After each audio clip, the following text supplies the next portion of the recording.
Hey guys, welcome back to my YouTube channel, and today we're going to be doing a video for the international Caribbean students. Hey guys, welcome back to... Oh my gosh. It's gonna be long.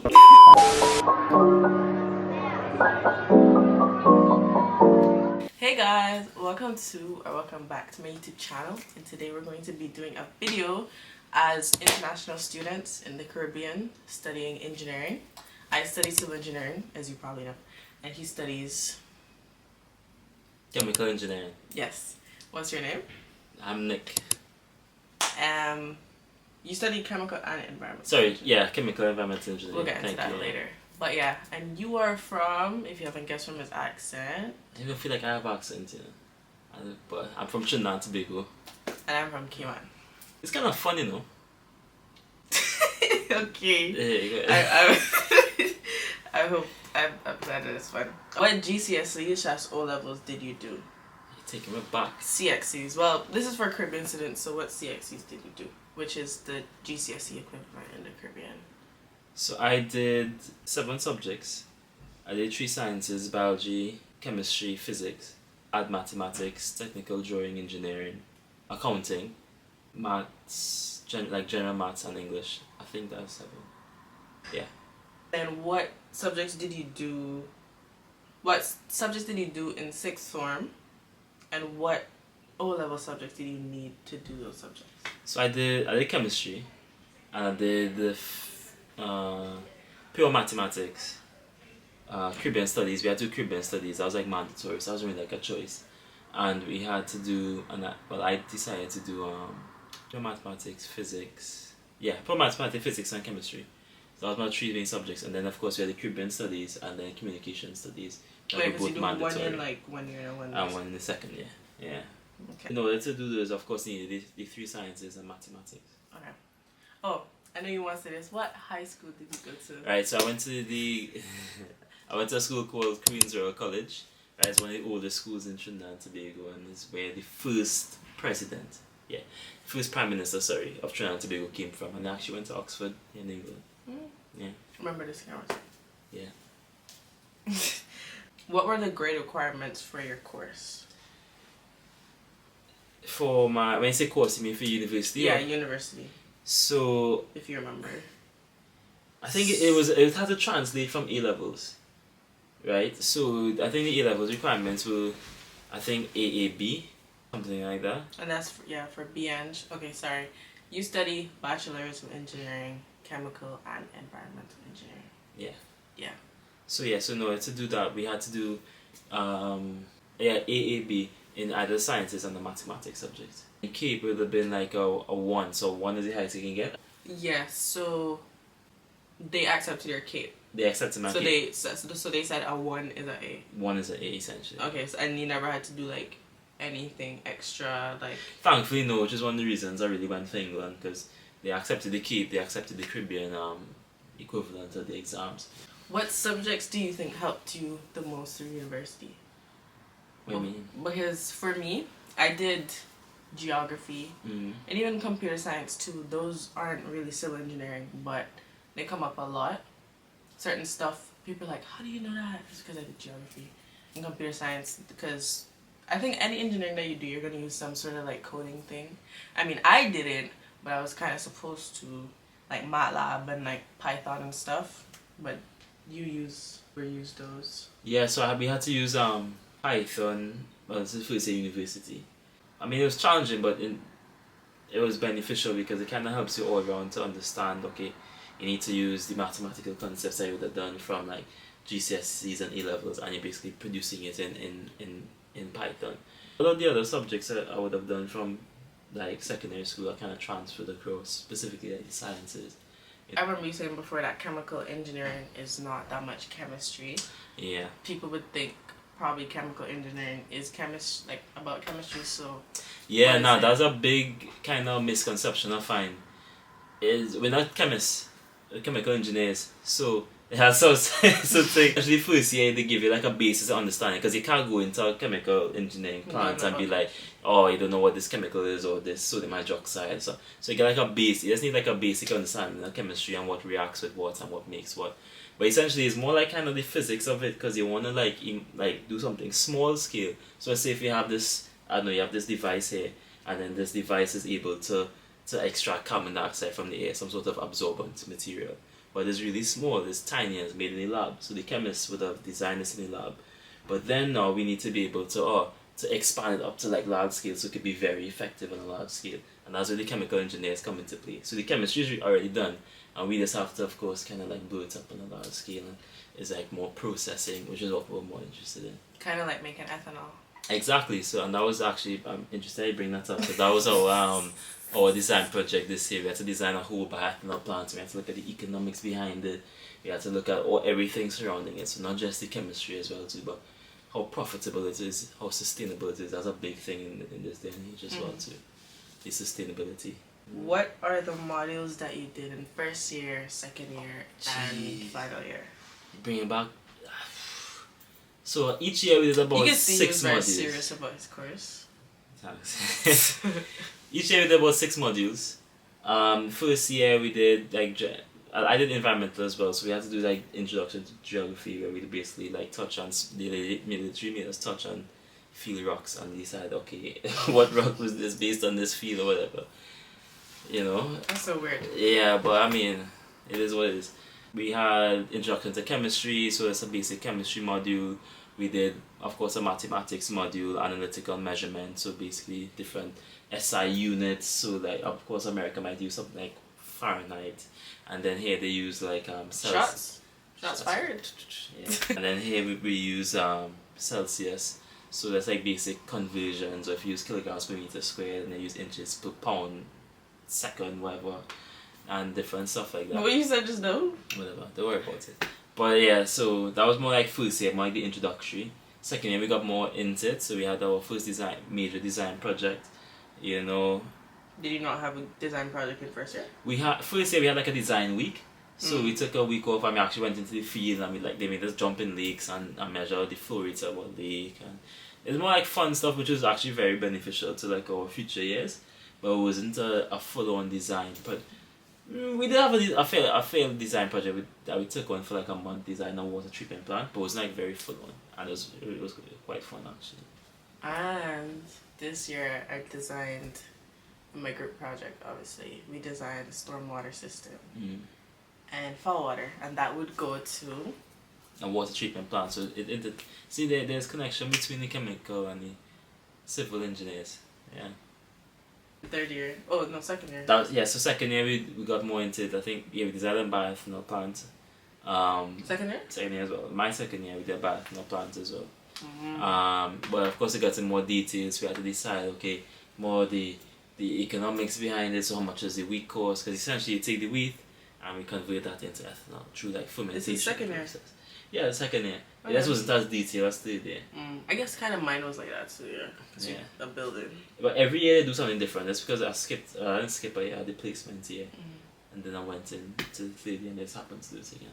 And we had a mathematics module. We had more Python in second year as well too, where we had to design models to kind of like replicate simple things, so like parabolic curves and how fluid moves in pipes and stuff like that. Was that a specific module? This was the mathematics module actually. Oh, you did Python in the maths module, but they tried to make it more chemical engineering friendly, so they gave us like chemical engineering questions to kind of solve and to do during class. You know, which was interesting, but it's really not my cup of tea because it requires a lot of focus and a lot of debugging and time just kind of figure out what's going on, and then you realize it's just this one comma that was in the wrong place. That's why I can't do that type of stuff. Third year this was a serious design project now. I was fortunate enough to do another bioethanol plant, so I had a bit of past experience. So that was like a major 40 credit module. Then we had and that was your diss. That was essentially my dissertation, because we don't have a full dissertation. We have a group design project. So if you're looking to not do an individual diss, you can do chemical. Yeah. But if you were to do a master's, you do an individual. You do an individual. It's still a project, and you do your own research and stuff like that. But it's essentially a dissertation that I'd be doing. For civil engineering, in third year you do an individual dis, and then if you're doing MEng, you do your dis in fourth year. Yeah. Process simulation, where essentially we use like a Word, so it's like Microsoft Word but for engineers. It's a specific kind of software that they use to model processes, which I found was interesting. We had reactor design, we had process control, so how you go about controlling different units like distillation columns or fermentation columns and stuff like that. We had several other things. Mathematics. No, we actually didn't have mathematics this round. They said we didn't need mathematics. We had advanced transport phenomena, which was the most difficult thing we did for the whole year. But it was funnish when you understood it finally. And what does ATP entail? So it entails three forms of transport. So like how again, we like this describing flow regimes and pipes a lot. So it describes like heat transfer, whether it be through a pipe or through any sort of material. We describe momentum transfer, which is essentially like the velocity moving through the pipe. And we described energy, mass transfer, so like if something diffuses, so like if you have perfume and you spray it on your hair, how long it takes for you to smell it over there.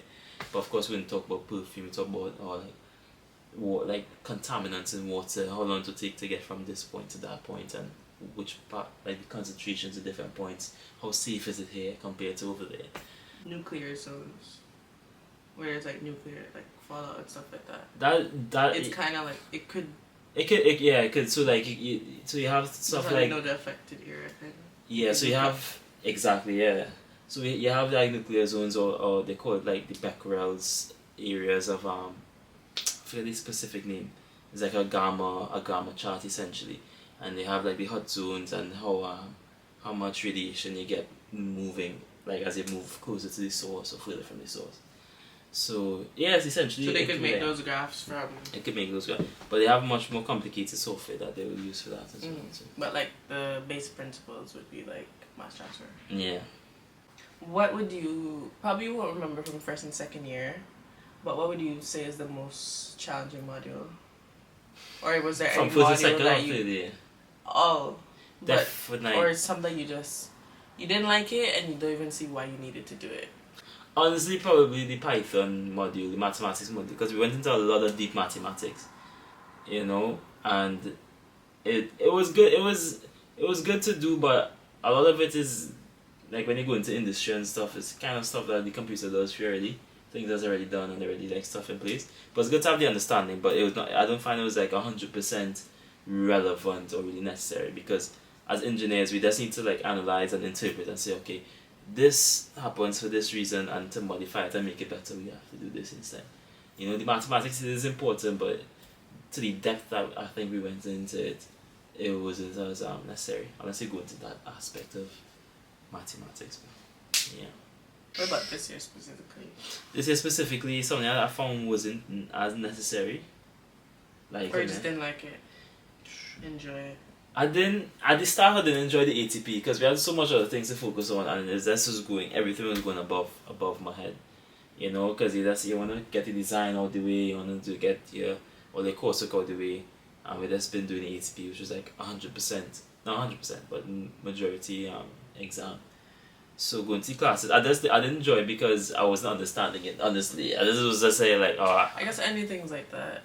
As long as you understand something, you'd like it. So if you put in the time to understand, but sometimes you just don't have time. Yeah, no, the time is a big thing. Or sometimes you have time, but you're not in the mindset to because me personally, I have to be in the mood to absorb information. Like I can't just be like, oh, let me go study this right now. Like sometimes I just can't absorb information, so have time, just go over stuff, understand it. Because if you like something, it's because you understand it, or vice versa. Was your course diverse? Okay, so he's kind of special because he did first, second year, then he went to do a placement year, which is something you could do. The university helps you find. The university is supposed to help you find. Okay, I also want to say this. I applied to my course, BEng, civil engineering with a year in industry because I personally thought that I would have gotten a job. I thought the university would have given me a job. Multiple people have. That was my thought too, and then they slapped in my face. So like, maybe if you're from here, you know that's not the case. But me, him too, I thought they give you a job, or not necessarily give you, but it would have been easy. It's literally just like a regular job. Bunch of students are looking for placements, whether it's summer competition or like year. It's a whole thing. So if you're applying for a course and it says you're in industry, just know you're looking for that job yourself. And you're applying for them yourself. Sometimes there's some companies, at least from my degree, they prefer like students from University of Nottingham. But yeah, they don't give you a job. Yeah, nah, because that was my misconception too. The way I was, since I was like one of the only few, like literally one of 6 in my year that was only doing the bachelor's, they wasn't really, one of 6, they weren't really looking or giving us information about placements. So it was only when I started my second year, and then the year after I would have been on my placement, I asked them about it, and they'd be like, oh, you should have been looking for jobs, some of like months ago, you know, and it was quite stressful, honestly, because you have to balance that and your work and trying to find a job, getting all these rejections. Yeah. But the silver lining is, I would say silver lining is, like, once you keep at it and you tend to stick to it, you tend to get a job, because even Kayla, one of my friends who, she got her job, like, probably, like, July or August. But that's so, like, you know? Scary, though, because it's, like, say you don't get a job, and it's, like, accommodation also. Yeah, I understand. I guess you just have to keep the faith, but definitely keep the faith, because I think there's some statistics, whatever, and persons that don't get a job, persons that would have given up into it. But generally, if you tend to stick to it and you actually like keep at it, you know, you're more likely get the placement. You will get a lot of rejections, because everybody got a lot of rejections, but that's just part of it. There are a few that would have gotten it like straight away. Of course, they always have those, but yeah, that's to not discourage people and saying, you know, like, it is very possible as a thing, and people, they do look for placement students, and they actually like that. They want us to like kind of go out and work for the companies, because they kind of train us up in their culture and their way, you know, in hopes of even having us back working for them. That question was your course is diverse, but we went into... My course diverse. Yeah, so that's why I said that. So he has 2 different years. He has a year group he was with in person second year, and he has a year group he's with now. I would say, yeah, very diverse, because we have a lot of international students from all over the world. Yeah, so diverse in every aspect. In terms of... Because, like, my course, we have... Because normally when you say, oh, is it diverse, is it, like, just black people? Nah, we have, like, everyone. Nah, yeah, so it's not just black people. We have, like, as I said, all over the world. So we have a lot of guys coming from, like, Oman, like, some of our good friends from Oman, Bahrain. Don't count that, yeah, that's probably... I have a lot of friends from Egypt, from Qatar. Oh, Najude, that's my girl. Big up Najude. Yeah, I would say it's quite diverse. You know, and there wasn't any point where I felt like, oh, I was like a minority or anything like that. You know? There was no other Caribbean people. Yeah, Caribbean people have Caribbean descent. So like, not persons like that. They are like second generation Caribbeans. In your course. Yeah, in my course. Yeah. In my course, they had not many. But they were like, there were a few second generation Caribbeans, from what I can remember. But not, from what I understand, there weren't any like, they didn't have any like first generation like directly from the Caribbean. Before like WESOC is the West Indian Society. If you come to the University of Nottingham, you have to join the West Indian Society. Are you looking at your new social sec? Come on. No. You're not social sec? No. What is the proper name? Publicity officer. That's what I said. Oh yeah. Anyway, before that, did you know anyone from the Caribbean that's from like the Caribbean, like came here international student? My friend Leonardo, he was from Trinidad, but he did physics and he went up before me. So I knew him from beforehand. My friend Surin, he was doing electrical engineering, and as well, we're in the same year-ish, but I think their course is a bit different. But I knew them coming up. You knew them from before? I knew them from before. Oh, that's so random they came to this uni. Yeah, well, I was kind of searching for people that came to Nuts or whatever on Facebook and stuff, and I was trying to like reach out. And Leonardo knew Surin because they went to the same school. Yeah. Yeah, so on that note about knowing people, I would totally recommend going somewhere with people that you know, whether it's like your family's in that area. I don't know what it was with my year group. I feel like no one wanted to go to the same university as other people. Or like they kind of discouraged it, but I high-key wish I like my university and stuff, but I wish I went to a university that other people went to, like from Cayman, because it's just like it's easier that way. It really is easier, unless you're like an outgoing person and you can make friends with anyone. But other than that, I would say go to somewhere that you know them. And you even had an aunt here. Yeah. Oh, you mean in Nottingham? Yeah, I had a family friend here, and she's I love her man, but she went back to Trinidad now for health purposes. Yeah, she's been there, and she's kind of take care of me and kind of show me the routes. And whenever I was hungry, a Sunday lunch, she'd come by the door and bring it to me and things. So that was like a big help, especially in that transition. Yeah, and you get accustomed to the temperature and the cool and things. Yeah, I would say me personally, I feel like I downplayed or just didn't understand how important it is or was to just know people, because you know your parents would be like, oh, talk to these people, da, da, da. It's so important. Definitely. It's so important to know people. Someone like you don't even have to know them, it's just reach out. Yeah, just knowing people from like where you come from is really important. It's kind of feeding into it as well. Your social life in university, how was it finding friends? Did you feel welcomed? How was that for you? Yeah, man, I think from the time I stepped down, come off the plane, people was like, where you from? From Trinidad? Because a lot of people have probably never meet people from Trinidad before. I'm like, what accent is that? You know, and I had to slow down and they look at it like, what you just say? So like people just generally, I guess they like meeting somebody from the Caribbean, so that was kind of like a natural way to kind of make, like a truly door kind of to make friends and to get into that. Keep your accent, guys. Don't. Yeah, and even this is not. If my brothers listen to this, they'll be like, "What kind of British accent is that?" I'm like, "Bro, relax. You understand? I'm in the UK." But then genuinely, like, because also that's like friends wise, and it was easy to make friends and such. I would say yeah. I think it's hit or miss. It's hit or miss. Hopefully, it's hit for everyone, but it can be hit or miss because you were good friends with your flatmates. Yeah, definitely. So the flatmates is a big thing, and then especially I came during COVID time, so I didn't make much friends on my course at that point in time because everything was like online, and we only met each other like probably like once or every 2 weeks for labs and stuff. That's so weird. But my flatmates, they were amazing, and they really like helped me kind of get accustomed to the UK living and what a winter coat was, because I thought it was a normal hoodie would be fine. Because you came here by yourself, right? I came here solo.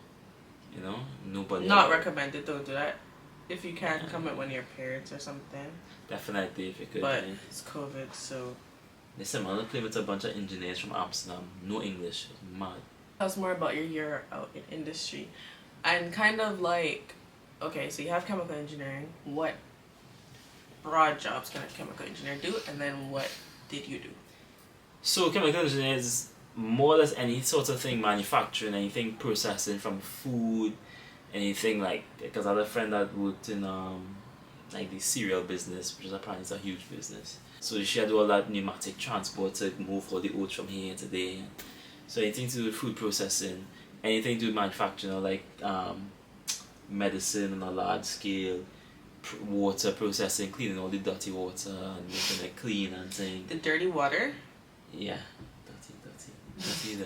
dirty. You guys should meet a Nick. Meet a Nick? What am I supposed to mean? Meet a nice, if you're from the Caribbean, you need to meet a Nick. Yeah, big up on the Nick. Yes, I'm gonna cut that out. Nah, don't cut that out, keep that inside. What I did, I worked in the nuclear industry, which was quite interesting. It was essentially, you know,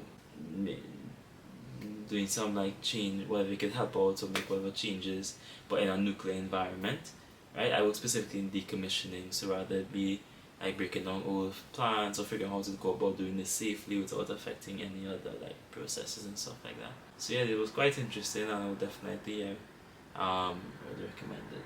Can you say your company name or? Yeah, so I worked with React Engineering. Big up React, big up the dogs. See you later, coming back soon. I mean, I'm talking very serious. I don't know why she laughing because it's a serious situation. It's actually not a serious situation. About nuclear decommissioning, you know, making the world a safer. Anyways, next question. This is how you treat all your guests? Is it etiquette? I'm not coming back. I'm not coming back in podcast again. This is not a podcast. Oh. Next question. Okay, so how did you find that your year out helped you? Would you say that? Would you ever just do a bachelor's degree no year out? Nah, definitely do a year out because all them companies asking for 10-year experience or come out to university. So you can basically say you have some year experience going into it. And then for me, it helped a lot with my time management for my fourth year because it really showed you, okay, there's a separation between work and then your personal life. Like work finish at 5, you're done. And just having that separation was real nice. It's something I brought into university as well too, as much as I could. And that kind of helped me keep my peace a little bit. Yeah, I would say it was definitely beneficial. Definitely recommend a placement here. I haven't done a placement year, and I don't plan on doing a placement year because I'm doing the master's course, and I can't be in university for 5 years. Some people do it, big up to them, but I can't do it. Yeah, but I was still talking to a girl today, and she was like, she can't imagine not doing a placement because it helped her a lot. Especially when it comes to group design project, because group design project is supposed to be like real life. You're doing stuff like what they do in real life, but without the actual real life experience. So if you do a year out in industry, then you can be beneficial, make your group better, your whole project better. It gives you better understanding and all that. Heard from the source, he said to do it. I'm not doing it though, but he said to do it. If you can. But it don't give you a job, remember that. Would you 100% recommend a year out, or were there drawbacks? Oh, what? Were there like some cons of doing a year out? If I would still recommend it despite the cons. Yeah. What are the cons? What are the cons?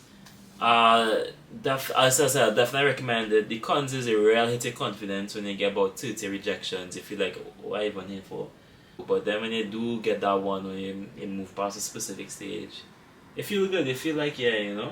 And then most of the things people kind of like don't even realize is that you have to make sure you're a good fit for the company as well as the company being a good fit for you. Where their morals and things line up. So a lot of people, they refuse to work in, whether it be like this company because they found that they didn't meet their like quota sustainably, or some of the things the company was doing they just didn't agree with.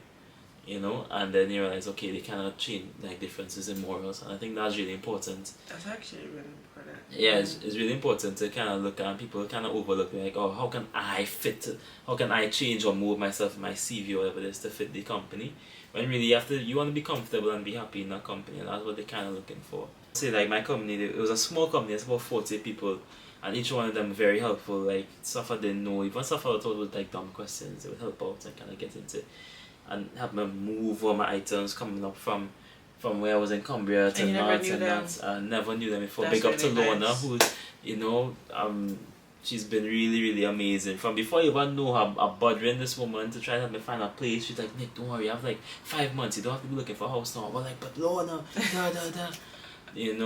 So just that that whole company, it's like the culture was very, very helpful, and they really were out to like help and make the place like a better and cleaner area. And you can tell that that's from the people that they hired as well too. So yeah, that brings it back to you making a fit for the company being a good fit for you. Yeah, so would you have rather to work in a bigger company? What are the benefits of working for a bigger company? I know some friends who start off just the name? No, I have some friends that start off on a year, like a internship year long thing, on serious salaries. Oh, like okay. Mad salaries, like basically as if they're already working there. So that's like the benefit of a bigger company. As a small company, technically you wouldn't get that. But as a student, it's not like you need it. Obviously you want more money. What's she talking about? Obviously you want more money, but you're a student. Okay, I don't know what I'm trying to say. But it's not like you know what I'm trying to say? It's not like you fully work out there working yet. So for a year in industry. So yeah. You could be making way more money than you were before. Anyway. Exactly, yeah. But I mean, yeah, that's definitely a money thing. Do you mind? You don't have to say if you don't want, but do you mind saying how much you made or around how much you made? So I made around 20K for the year. Yeah. You worked for a year. That's crazy. I can't believe that. We're adults. Tax is a real thing, guys. That 20K is not real. That's letting you guys know. But nah, that's crazy. Like, people are gonna be making salaries and they're gonna be working for a whole year, so that means they made that much money in that year. Minus 20%, but yeah. The fact that you're not gonna be in the year that you were with, you're gonna be in the year below. Yeah. So. So the fact that that was a big hit. So of course I grew up. I spent about 2 years with these guys. Am I that born? Sorry, no, Wow. you're not. Spent like 2 years with these guys, and then having to leave them to go off and work in some remote part of England was mad, and I guess I just had to keep in mind that, okay, what's my main goal of coming to England, what's the main purpose, and That's something that's really important, especially when you're coming from the Caribbean. You're here by yourself. You probably don't have family, like here to encourage you all the time or just see you.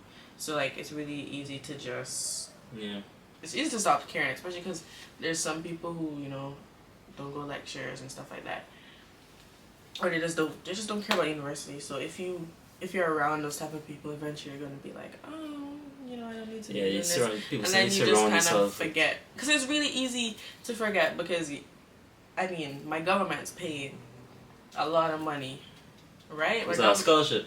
Yeah, my government's paying a lot of money, but you don't think of it like that. Like, you're not.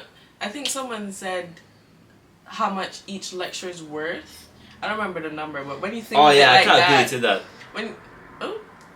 Y'all, my camera just overheated. That has never happened before. So let's get this video done. What were we talking about? Placements and being in the year below. Yeah, that was a big hit. Being a year below. But there's also people would go out on placement with you, so they'll also come back and be with you. So some people will be in your year. Correct. Yeah. Big up to Fuller. Tag him. Whoa, guys! If it does smell, what I smell just now. She just like whoa. Oh damn. We kind of okay. The rest of the questions that I have. We kind of covered already. So it was talk about your group project in each year, which you did. The most challenging aspects of your degree, which you did. And job perspectives with your degree, which you did. Do you have any final remarks for? Say there's probably some QRC boys looking to come to Magnum S. I love my boy. I love them, looking to come to the UK or just in general, or any tips or any advice? Yeah. So like in Trinidad, I feel like your mindset sometimes, at least for me, is just like very kind of bubbled. So it's like, you need to do this, you need to do that, But when it comes to UK, I realize there's a lot more opportunities, a lot more not in UK, but I guess it's been the mindset. You can realize, okay, there's a lot more out there as well, so you don't have to just stay confined to like one specific place. Even if you don't necessarily have the means to, there are a lot of opportunities out there nowadays, even through the internet, whatever scholarships they might be offering, And it's a matter of just go out there searching, or might be as simple as just shooting an email to somebody, some company, and you'd be surprised as to where you could get to. That's one thing I really networking. Yeah, that networking situation. And of course, there's a big ambitious side as I face. Because for me, I think something that really helped me is my relationship with God as well too. And I could tell like him just putting things in place to kind of like help me along the way. That was definitely a major support I would recommend. Definitely that, like, having that relationship with God. Finding a church. Yeah, what we could like do to feel that sense of home. It's a big thing, a big tip I'd recommend. I just also wanted to say, doing engineering, probably I feel like I grew up with this. I don't know if it's like this in Trinidad too, but they kind of always be like, oh, people from the UK are so smart, and they make you feel like because you're from the Caribbean you're dumb or you don't know stuff. Nah. When you go, if you're in the UK for school, if you got into the UK for school, you're smart, and don't like think that you're dumb or like when you go Imposter university, syndrome is fake. at least University of Nottingham, the thing I like about my university, obviously you have to be smart to get in, but no one's like, at least in my course, no one's like, you know, obnoxious smart. There's some universities like that. I don't know anyone that's like obnoxious smart. It's like everyone's, you know, like struggling with the same stuff. Everyone's asking the same questions. Yeah, if you can ask people, the lecturers, questions, you could build like a real relationship with lecturers. I mean, I didn't, but you can. I don't know if you did. I had the opportunity, so a few of them, yeah, definitely my tutor, you know. Yeah, you get a personal tutor, and you could talk to them about anything. I don't, but you can. Because even my friend, he wanted to talk to his tutor about how to turn down a job application. You know, just random stuff, just stuff like that. You could talk to them about anything. But yeah, that was the video with my friend who's a chemical engineer. He actually is a chemical engineer because he's done university now. About, you know, university experience, an international student, just engineering in general, being from the Caribbean specifically. Yeah, I don't know what to say. That was the video. Like, comment, and subscribe to my YouTube channel. What was that? If you want to... I know you want to big up yourself. What's your Instagram? Never mind. Follow me on Instagram. And, yeah, that was the video. I hope you guys enjoyed it. Play the trailer. Hope that's good. Thank you. Nick!